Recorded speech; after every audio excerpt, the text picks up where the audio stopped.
Germany, Europe's economic backbone, the self-proclaimed responsible leader of the European Union, is gambling with the entire European project to rescue its own failing economy.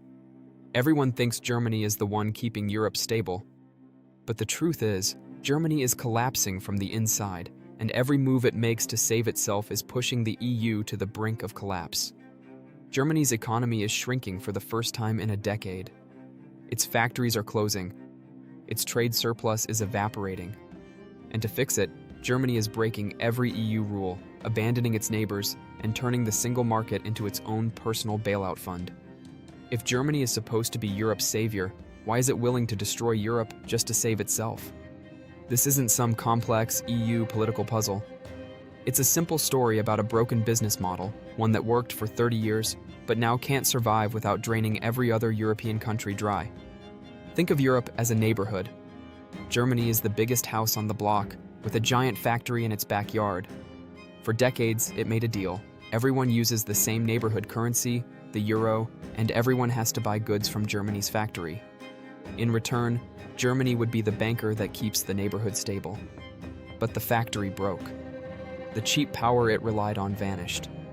Instead of fixing its own factory, Germany started forcing every other house on the block to pay for its repairs, even if it means those houses go bankrupt. That's the real story of Germany's economy. It's not about European unity. It's about survival at any cost, even if that cost is the end of the EU. Germany's current crisis didn't start yesterday. It's the end result of a 70-year economic plan built on three non-negotiable pillars. The first pillar is the post-war economic miracle from the 1950s to the 1990s. After World War II, Germany rebuilt its economy on manufacturing, focusing on cars, machinery, chemicals, and industrial goods. It became the workshop of Europe by selling to every country on the continent. But it had a problem. Every time it sold too much, its currency, the Deutsche Mark, got stronger, making its exports more expensive. The second pillar is the euro trap from 1999 to 2022. Germany pushed for the euro to fix this. By joining a single currency with weaker European economies, Germany locked in an artificially cheap exchange rate. Countries like Italy, Spain, and Greece couldn't devalue their own currencies to compete. Their industries died while Germany's exports boomed. By 2021, 63% of Germany's trade surplus came from inside the EU, free money with no competition. The third pillar is cheap Russian energy from the 2000s to 2022. Germany doubled down by building a total dependence on Russian natural gas. It was the cheapest energy in Europe, powering its factories for a fraction of what France or Poland paid. This triple combo, cheap energy, cheap euro, and captive EU market, made Germany the fourth largest economy on Earth. Then 2022 happened. Russia cut the gas. The pillars collapsed. And Germany faced a choice: rebuild its economy or loot Europe to survive. It chose Europe. Here's the part no one in Brussels talks about. Germany's European leadership is just a system designed to siphon wealth from every other EU country. Let's break the numbers down, plain and simple. First, the euro currency theft. Without the euro, Germany's currency would be 20 to 30% stronger. Its exports would be too expensive to sell. But with the euro, Italy and Spain carry the weight. Their currencies are artificially strong, killing their factories. Second, the single market monopoly. 70% of German cars, 65% of German machinery, and 60% of German chemicals are sold inside the EU. These countries can't put tariffs on German goods because EU rules forbid it. But Germany can block their goods from entering its market. Third, energy dominance.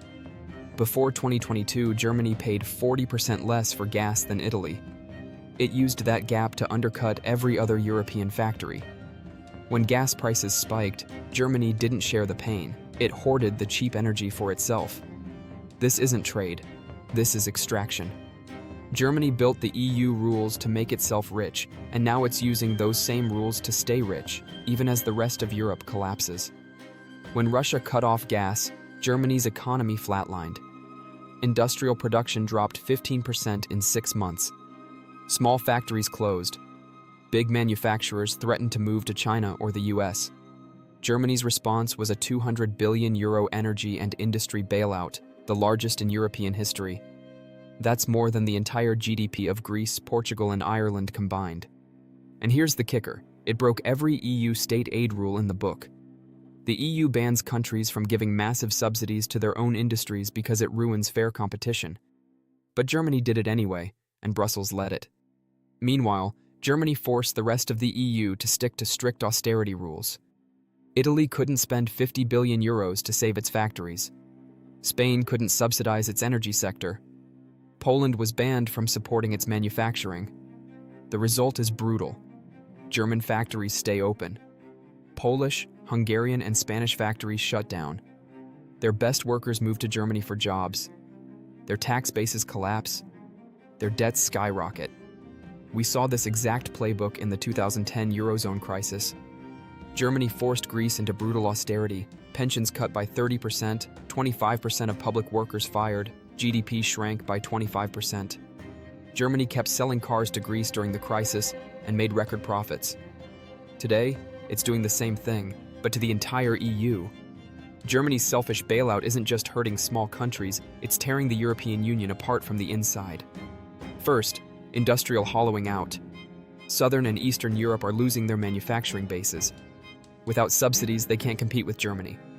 They become nothing but consumer markets for German goods, no growth, no jobs, no future. Second, populist surge. Voters across Europe are furious. Far-right parties are winning elections in France, Italy, the Netherlands, and Austria, all running on anti-German and anti-EU platforms.